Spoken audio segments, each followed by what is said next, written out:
Assalamualaikum warahmatullahi wabarakatuh. Anda bersama dengan saya Dain Luqman dalam perancangan Mu Tunggu Aku Tanya, dibawakan khas oleh Econsave. Bandingkan harga kami. Mudah-mudahan kita mendapat manfaat di dalam video-video yang sebelum ini. Jadi pada kali ini kita nak bincangkan topik berkaitan dengan bicara ilmu. Bila mana kita menyebut berkaitan dengan bicara ilmu ini merupakan satu kepentingan dan juga titik tolak dalam perkembangan Islam dan juga iman dalam diri kita. Dan disebabkan itulah menerusi wahyu yang pertama yang telah pun diturunkan kepada Nabi Muhammad sallallahu alaihi wasallam adalah berkaitan dengan ilmu, iaitu daripada surah Al-Alaq ayat 1 hingga 5 menunjukkan kepada kita betapa pentingnya untuk kita menuntut ilmu. Ilmu ini ada banyak cabang. Di kalangan ulama ada yang mengatakan bahawa ilmu ini terbahagi kepada 5. Ada ilmu berkaitan dengan sejarah, ilmu berkaitan dengan sirah, ilmu berkaitan dengan fiqh, ilmu berkaitan dengan munakahat dan sebagainya.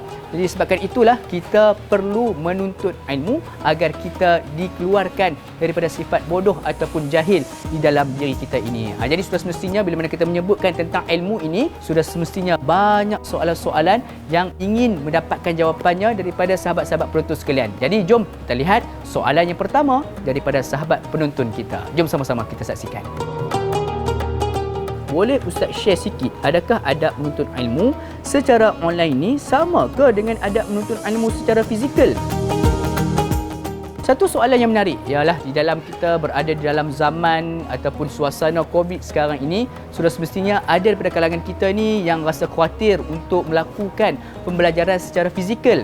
Disebabkan itulah dengan kecanggihan teknologi yang ada pada hari ini, maka telah pun digunakan medium-medium secara online ataupun maya ini sebagai salah satu wadah untuk kita menuntut ilmu.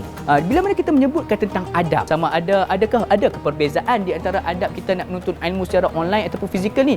Jawapannya sama sahaja adabnya. Yang pertama sekali, adab kita bila mana dengan guru. Kan kita janganlah biarkan guru kita ni ternanti-nanti kita. Sama-sama juga dalam fizikal, dalam bentuk fizikal, kita perlu lebih awal berada di dalam kelas sebelum mana pensyarah kita datang. Begitu jugalah bila mana kita melakukan pembelajaran secara maya. Adab yang kedua berkaitan dengan yang sama di antara pembelajaran fizikal atau maya adalah berkaitan dengan cara pemakaian kita. Ialah bila mana kita dah belajar secara online ni, kadang-kadang ada daripada kita ni malas nak gosok baju, kadang-kadang berpakaian compang-camping, berpakaian kedut masai dan sebagainya.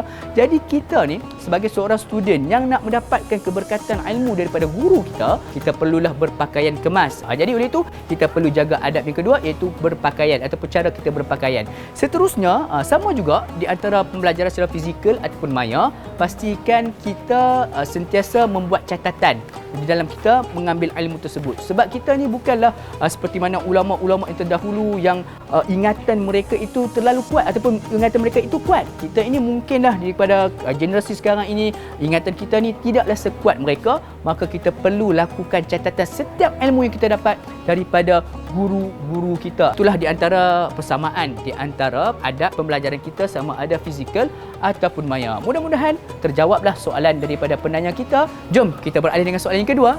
Roll the video. Assalamualaikum Ustaz, bagaimana kita nak jadi pengguna dan pembeli yang bijak? Sekian, terima kasih. Satu soalan yang menarik yang diajukan oleh penonton kita sebentar tadi.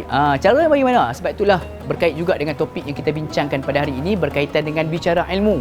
Yang pertama sekali, perlulah kita ada ilmu. Ilmu apa? Ilmu untuk menjadi pengguna yang bijak dan juga ilmu untuk menjadi pembeli yang berkebolehan untuk membandingkan harga yang terbaik.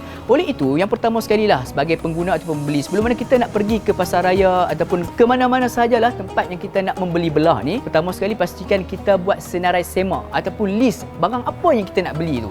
Itu paling utama. Sebab apa? Kita khawatir akan membeli benda-benda ataupun barangan-barangan yang tidak sepatutnya dan akhirnya berlakulah pembaziran. Oleh itu, kita sebagai pengguna dan pembeli yang bijak, pastikan kita tahu untuk membezakan di antara yang mana kehendak dan yang mana keperluan. Seperti manalah dekat Econsave ni, anda telah pun menyenaraikan senarai semak anda. Jadi datang ke Econsave dan dapatkan barangan-barangan anda. Sebagai contohnya lah, anda telah pun melakukan senarai semak barangan apa yang perlu dibeli. Jadi datanglah ke Econsave. Kerana apa? Di sini bukan sahaja setiap keperluan yang anda inginkan itu ada, bahkan di sini harga-harga telah pun dibandingkan dengan pasaraya-pasaraya yang lain, dan sudah semestinya harga di Econsave ini adalah harga yang terendah.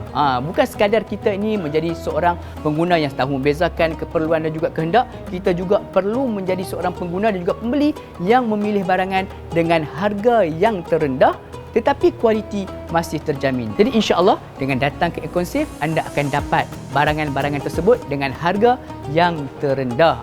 Mudah-mudahan menjawablah soalan yang kedua ni. Kita beralih dengan soalan terakhir untuk episod kali ini. Jom sama-sama kita saksikan. Betul ke ilmu tu penentu masa depan seseorang? Jawapannya sudah semestinya ya. Ilmu ini bukanlah sekadar penentu masa depan seseorang. Bahkan ianya juga penentu kejayaan kita di hari yang akan kekal abadi, yakni hari akhirat kelak. Sebab apa? Sebab ilmu ini dia tidak akan terhenti hanya sekadar di dunia sahaja. Bahkan ianya akan dipertanggungjawabkan sehinggalah kita berada di alam barzah, yakni di alam kubur. Bahkan kita berdepan dengan Allah Subhanahu Wa Taala nanti pun Allah Subhanahu Wa Taala akan bertanya kepada kita dengan setiap ilmu yang kita pernah belajar dan kita dapat sewaktu mana kita hidup di atas dunia ini. Jadi ilmu ini adalah penentu bukan hanya sekadar kejayaan di dunia. Ya, memang benar kita menuntut ilmu, kita pergi ke sekolah, kita pergi ke universiti ini untuk mendapatkan kelulusan, seterusnya mendapat pekerjaan yang terbaik, seterusnya untuk mendapatkan kerja dengan gaji yang besar dan sebagainya. Namun begitu, jangan hanya berhenti menuntut ilmu hanya sekadar untuk kenikmatan dunia. Pastikan kita menuntut ilmu, di samping kita ambil ilmu dunia, jangan kita lupakan pula ilmu tentang akhirat kita. Sebab inilah yang nak menentukan kita nak jawab nanti soalan di dalam kubur, soalan berhadapan dengan Allah SWT kelak. Semua itu perlu kita pelajari. Jadi ilmu, ya benar, ianya adalah penentu masa depan seseorang.